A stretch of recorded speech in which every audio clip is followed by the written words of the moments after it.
వెంకటేశ్వర కళ్యాణం అయిపోయింది, పద్మావతి కళ్యాణం అయిపోయిన తరువాత ఒక రోజున లక్ష్మీదేవి వచ్చింది ఏకాంత మందిరంలోకి. శయ్య మీద కూర్చుంది. కూర్చునంది, ఏమండి, పద్మావతి పరిణయానికి కుబేరుడి దగ్గర అప్పు చెయ్యాలా? నేను లేను లక్ష్మిని, నన్ను అడిగితే నేను ఇవ్వను, నన్ను దూరం చేసి కుబేరుడి దగ్గర అప్పు ఎందుకు వచ్చుకున్నారండి అంటే ఆయన అన్నాడు, అంత మాట అనకు లక్ష్మి, నేను కావాలని నిన్ను దూరం పెట్టి కుబేరుడి దగ్గర అప్పు పుచ్చుకోలేదు.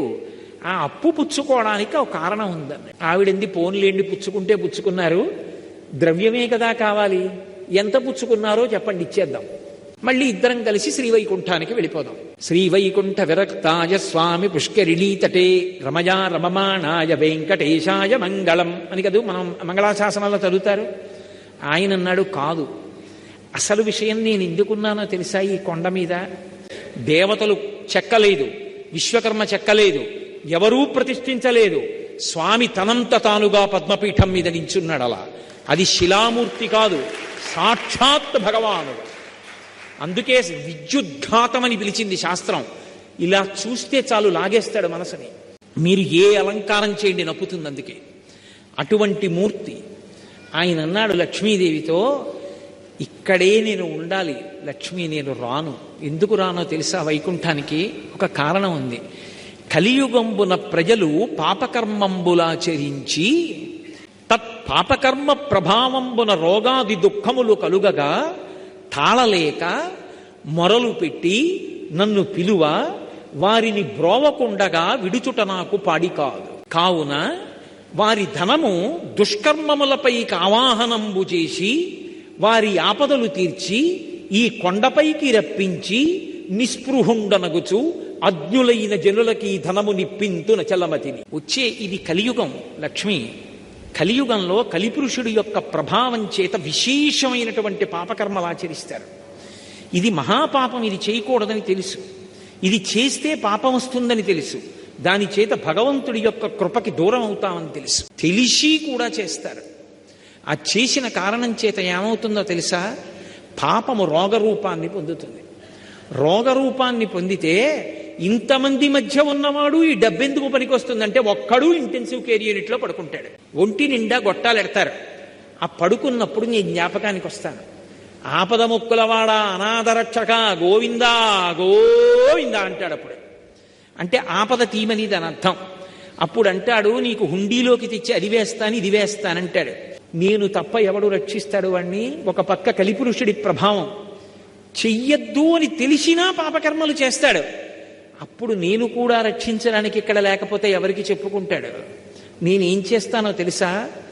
వాడు పాపం చేసి సంపాదించిన ధనాన్ని వాడి యొక్క పాపానికి సమానంగా ముడుపు కట్టిస్తాను, కొండ మీదకి రప్పిస్తాను, వాడే పట్టుకొస్తాడు. ఆ డబ్బు హుండీలో వేస్తాడు.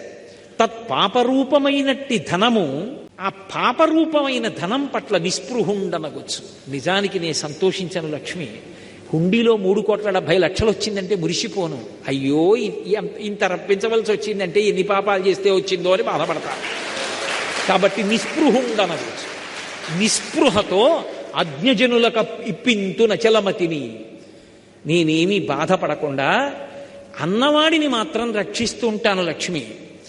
మనసు మార్చుకుంటాడేమోనని తలనీలాల రూపంలో పాపం పుచ్చుకుంటూ ఉంటాను.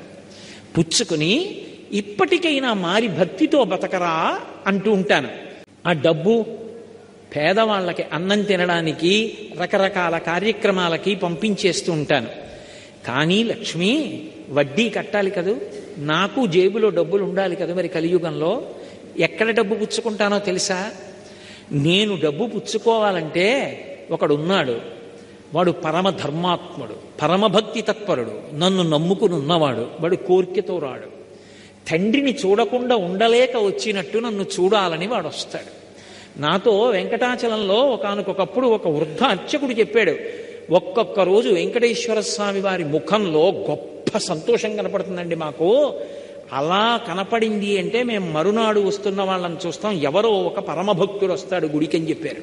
అలాంటి వాడు ఒకడు వస్తాడు లక్ష్మి. వాడు హుండీలో డబ్బులు వేయడానికి ఇలా చేయి పెడతాడు. వాడేం పెద్ద పెద్ద కట్టలు వేయడు, వాడు ఒక పావలా కాసో 2 రూపాయలో వదులుతాడు.